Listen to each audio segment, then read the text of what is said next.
ಇವೆಲ್ಲ ಪುನರ್ಜನ್ಮ. ನಾನು ನ್ಯೂಜಿಲೆಂಡ್ ನಿಂದ ನಿನ್ನೆ ಬಂದ ಊರಿಗೆ ಹೋಗಿಲ್ಲ.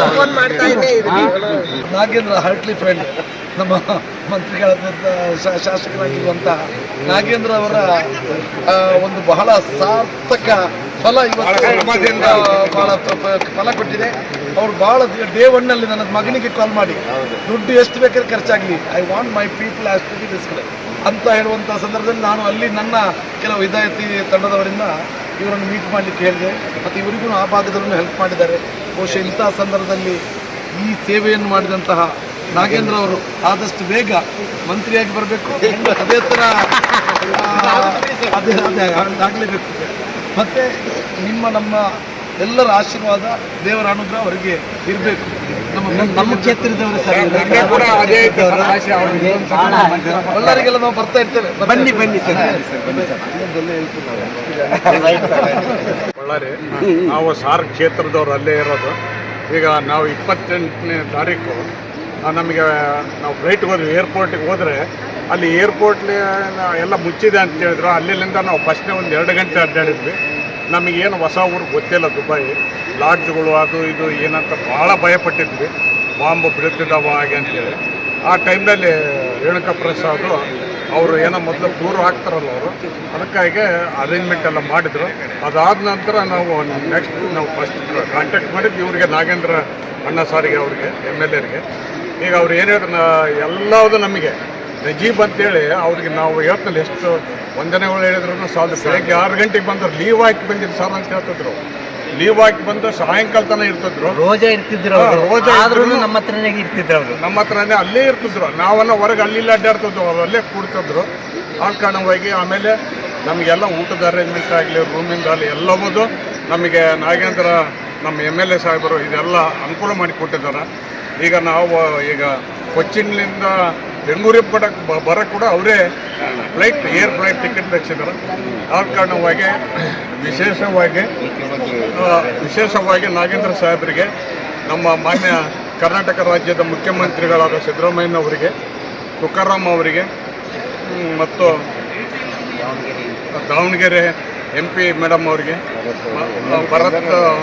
ಭರತ್ ರೆಡ್ಡಿ ಅವರಿಗೆ, ನಮ್ಮ ಬಳ್ಳಾರಿ ನಗರದ ಕ್ಷೇತ್ರದ ಶಾಸಕರು ಎಲ್ಲರಿಗೂ ಪರೋಕ್ಷವಾಗಿ, ಪ್ರತ್ಯಕ್ಷವಾಗಿ, ಅಪ್ರತ್ಯಕ್ಷವಾಗಿ ನಮಗೆಲ್ಲ ಸಹಾಯ ಮಾಡಿರ್ತಕ್ಕಂಥ ಎಲ್ಲ ಗಣ್ಯರಿಗೆ ನಾವು ಚಿರಋಣಿಯಾಗಿ ಇದ್ದೇವೆ. ಮತ್ತೊಮ್ಮೆ ಅವರಿಗೆ ಕೃತಜ್ಞತೆಗಳನ್ನು.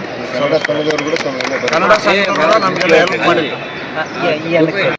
ನಮಸ್ಕಾರ ಸರ್. ಈಗ ನಾವೇನು ಅಲ್ಲಿ ಹೆಲ್ಡಪ್ ಆಗಿದ್ವಿ, 23ಕ್ಕೆ ಹೋಗಿ 28ಕ್ಕೆ ರಿಟರ್ನ್ ಟಿಕೆಟ್ ಇತ್ತು ನಮಗೆ.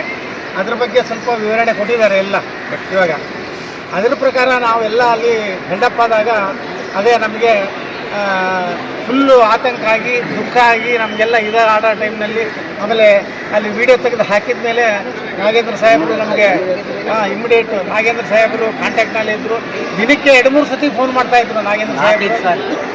4-5 ಸಾಲಿಗೆ ಫೋನ್ ಮಾಡ್ತಾ ಇದ್ರು. ನಮ್ಮ ವಿಚಾರ ತಿಳ್ಕೊತಾ ಇದ್ರು. ನೀವು ಗಾಬರಿ ಬೀಳಬೇಡಿ, ನಾನಿದ್ದೀನಿ, ನಮ್ಮ ಶಿಷ್ಯನ ಕಳಿಸ್ತೀನಿ ಅಂತ ಹೇಳ್ಬಿಟ್ಟು ನಮ್ಮ ಇವರು ಬ್ರದರು ನಜೀಬ್ ಅವರು ನಮ್ಮ ಜೊತೆಗೆ ಬಂದು ಅವರಿಗೆ ವಿಶೇಷವಾಗಿ ನಾವು ಧನ್ಯವಾದಗಳನ್ನು ಅರ್ಪಿಸಬೇಕು. ಜೊತೆಗೆ ಸಾಹೇಬರು ಅವ್ರಿಗೆ ಏನು ಮಾಡಿದ್ದಾರೆ ಅಂತಂದರೆ, ಅವ್ರಿಗೆ ನೀವು ಒಂದು ATM ಕಾರ್ಡೇ ಕೊಟ್ಬಿಡಿ, ಅವರು ಏನು ಬೇಕಾದರೂ ಖರ್ಚು ಮಾಡಿಕೊಳ್ಳಿ ಅನ್ನೋ ಒಂದು ಅಂಥ ಧಾರಾಳ ಮನಸ್ಸು ಇರೋಂಥ ನಮ್ಮ ನಾಗೇಂದ್ರ ಸಾಹೇಬರು ನಾವು ನಮ್ಮ ಜನ್ಮದಲ್ಲಿ ಮರೆಯೋಕ್ಕಾಗೋದಿಲ್ಲ. ನಾವು ಅಂದರೆ ಮುಂಚಲಿಂದನೂ ನಮಗೆ ಚೆನ್ನಾಗೇ ಎಲ್ಲ ಇತ್ತು. ನಾವು ಅವ್ರ ಹತ್ರ ಒಡನಾಟ ಚೆನ್ನಾಗಿದೆ ಮುಂಚಲಿಂದನೂ. ನಮ್ಮ ಯಾಳ್ಪಿ ಪಂಪನಗಳಂತನೂ ಜೊತೆಗೆ ಯಾವಾಗಲೂ ಹೋಗ್ತಿದ್ರು, ಅವ್ರ ಜೊತೆಗೆ ಎಲ್ಲ ಕೆಲಸಗಳು ಮಾಡ್ಕೊಡ್ತಿದ್ರು. ಬಟ್ ಭಾಳ ಜನ ರಾಜಕಾರಣಿಗಳೇನೆಂದರೆ ಬಾಯಲ್ಲಿ ಹೇಳ್ತಾರೆ, ಕರ್ತವ್ಯಕ್ಕೆ ಬಂದಾಗ ಸ್ವಲ್ಪ ಕಮ್ಮಿ ಆಗ್ತದೆ. ಆಮೇಲೆ ನಾಗೇಂದ್ರ ಸಾಹೇಬರು ಇವರೆಲ್ಲರೂ ಹೇಳ್ದಂಗೆ ಮಾನ್ಯ ಮುಖ್ಯಮಂತ್ರಿಗಳ ಜೊತೆಗೆ ಮಾತಾಡೋ ಟೈಮ್ನಲ್ಲಿ ನಮಗೆ ಕಾನ್ಫರೆನ್ಸಲ್ಲಿ ಕಾಲ್ ಹಾಕ್ಬಿಟ್ಟು ಎಲ್ಲರಿಗೆ ಧೈರ್ಯ ತುಂಬಿ ತಿಳಿಸಿ, ನಾನು CM ಜೊತೆಗೆ ಇದ್ದೀನಿ.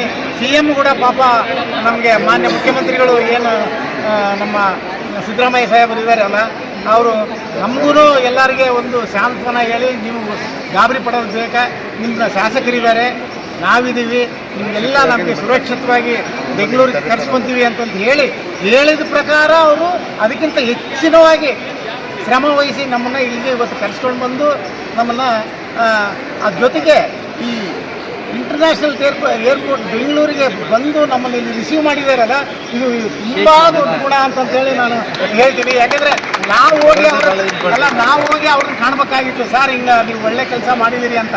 ಆದರೆ ಅವ್ರ ಟೀಮ್ನವರೆಲ್ಲ ಅವರಿಗೆ ಸಪೋರ್ಟ್ ಮಾಡ್ತಕ್ಕಂಥ ಇಲ್ಲಿ ಇರೋರು ಎಲ್ಲರೂ ನಮಗೆ ರಿಸೀವ್ ಮಾಡೋಕ್ಕೆ ಬಂದಿದ್ದಾರಲ್ಲ, ನಾವು ಯಾವ ಥರ ಧನ್ಯವಾದಗಳು ಹೇಳ್ಬೇಕು ಅಂತಲೂ ನಮ್ಗೆ ಗೊತ್ತಾಗ್ತಾ ಇಲ್ಲ. ಹಾಗಾಗಿ ನಮ್ಮ ಮತ್ತೊಮ್ಮೆ ಎಲ್ಲರಿಗೂ ಧನ್ಯವಾದಗಳು ತಿಳಿಸಿ, ನಮ್ಗೆ ಸಪೋರ್ಟ್ ಮಾಡ್ತಕ್ಕಂಥ ಎಲ್ಲರಿಗೂ ಧನ್ಯವಾದಗಳು ತಿಳಿಸಿ.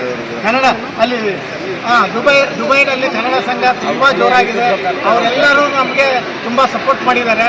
ಅವ್ರ ಜೊತೆಗೇನು ಇದ್ವಿ, ಅದ್ರ ಬಗ್ಗೆ ಈಗಾಗಲೇ ವಿವರಣೆ ಕೊಟ್ಟಿದ್ದಾರೆ, ಅದಕ್ಕೆ ಅದನ್ನು ನಾನು ಹೇಳಕ್ಕೆ ಹೋಗಲಿಲ್ಲ. ಆಮೇಲೆ ಇನ್ನೊಬ್ಬರು ಮಂಜುಳಾ ಅಂತೇಳಿ ಒಬ್ಬ ಟಿ ವಿ ಇದಕ್ಕೆ ಲಿಂಕ್ ಇರೋರು, ಅವರು ಒಂದು ದಿವಸದ್ದು ಬ್ರೇಕ್ಫಾಸ್ಟದ್ದು ಅಮೌಂಟ್ ಎಲ್ಲ ಅವ್ರು ಪೇ ಮಾಡಿದ್ದಾರೆ. ಮತ್ತು ಇನ್ನೊಂದು ದಿವಸ ನಮ್ಮ ಕೋಟ್ರೆಡ್ಡಿ ಮಾಡಿದ್ದಾರೆ. ಯಾಕಂದರೆ ಒಬ್ಬರಿಗೆ ಬರ್ಡನ್ ಆಗಬಾರ್ದು ಈ ಥರ ಎಲ್ಲ ಇರೋದ್ರಿಂದ, ಎಸ್ ಸರ್, ಈ ಥರ ಆಗಿರೋದ್ರಿಂದ ನಾವು ನಮಗೆ ಮಾತಾಡೋಕ್ಕೆ ಮಾತುಗಳೇ ಬರ್ತಾ ಇಲ್ಲ. ಯಾಕಂದರೆ ಈ ಸಂತೋಷದಲ್ಲಿ ನಮಗೆ ಏನು ಹೇಳ್ಬೇಕಂತ ಗೊತ್ತಾಗ್ತಾ ಇಲ್ಲ. ಆದರೂ ಮತ್ತೊಮ್ಮೆ ಎಲ್ಲರಿಗೆ ಧನ್ಯವಾದಗಳು ತಿಳಿಸಿ ನಾನು ಎರಡು ಮಾತನ್ನು ಮುಗಿಸ್ತೀನಿ. ಎಲ್ಲ ಅಗಲಾಗ್ಬಿಟ್ಟು ಬರ್ರಿ, ಸ್ವಲ್ಪ ಅಗಲಾಗ ಬರ್ರಿ ಬರ್ರಿ ಬರ್ರಿ ಬರ್ರಿ ಸರ್.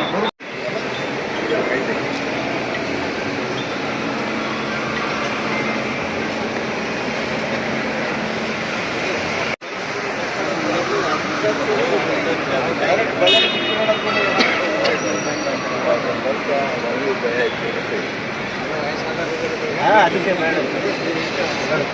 ತಾಯ್ನಾಡಿಗೆ ಕರ್ಕೊಂಡು ಬಂದಿದ್ದಕ್ಕೆ ನಾಗೇಂದ್ರನವರಿಗೆ ವಿಶೇಷವಾದ ಧನ್ಯವಾದಗಳು. ಇದಕ್ಕೆ ಶ್ರಮ ಪಟ್ಟಂಥ ರಾಕೇಶ್ ಅವ್ರಿಗೂ ಕೂಡ ಭಾಳಷ್ಟು ಧನ್ಯವಾದಗಳು ತಿಳಿಸ್ತಿದ್ದೀನಿ. ಇದಕ್ಕೆ ಯಾರ್ಯಾರು ಸಹಾಯ ಮಾಡಿದಾರೋ, ಯಾರ್ಯಾರು ಪ್ರತ್ಯಕ್ಷ ಪರೋಕ್ಷವಾಗಿ ನಮಗೆ ಅನುಕೂಲ ಮಾಡಿಕೊಟ್ಟಿದ್ದಾರೆ, ಕರ್ನಾಟಕ ಸರ್ಕಾರದ ಪರವಾಗಿ ಕರ್ನಾಟಕ ಸರ್ಕಾರದ ಮುಖ್ಯಮಂತ್ರಿಗಳು ಕೂಡ ನಮಗೆ ಭಾಳಷ್ಟು ಸ್ಪಂದನೆ ಕೊಟ್ಟಿದ್ದಾರೆ. ಉಪಮುಖ್ಯಮಂತ್ರಿ ಡಿ ಕೆ ಶಿವಕುಮಾರ್ ಅವರು ಕೂಡ ನಮಗೆ ಭಾಳಷ್ಟು ಸ್ಪಂದನೆ ಕೊಟ್ಟರು. ಪರಮೇಶ್ವರ ಸರ್ ಅವರು ಕೂಡ, ಮತ್ತು ಎಲ್ಲ ಇಡೀ ಸರ್ಕಾರನೇ ನಮ್ಮ ಜೊತೆಗಿದ್ದು ನಮ್ಮನ್ನು ಈ ದಿವಸ ಇಲ್ಲಿಗೆ ಸೇಫ್ ಆಗಿ ಕರ್ಕೊಂಡು ಬಂದಿದೆ. ಭಾಳಷ್ಟು ಧನ್ಯವಾದಗಳನ್ನು ತಿಳಿಸಿ ಅವರಿಗೆಲ್ಲ ನಾವು ಅಭಾರಿ ಆಗಿರ್ತೀವಿ ಎಂದು ತಮ್ಮಲ್ಲಿ ಧನ್ಯವಾದಗಳು ತಿಳಿಸಿ.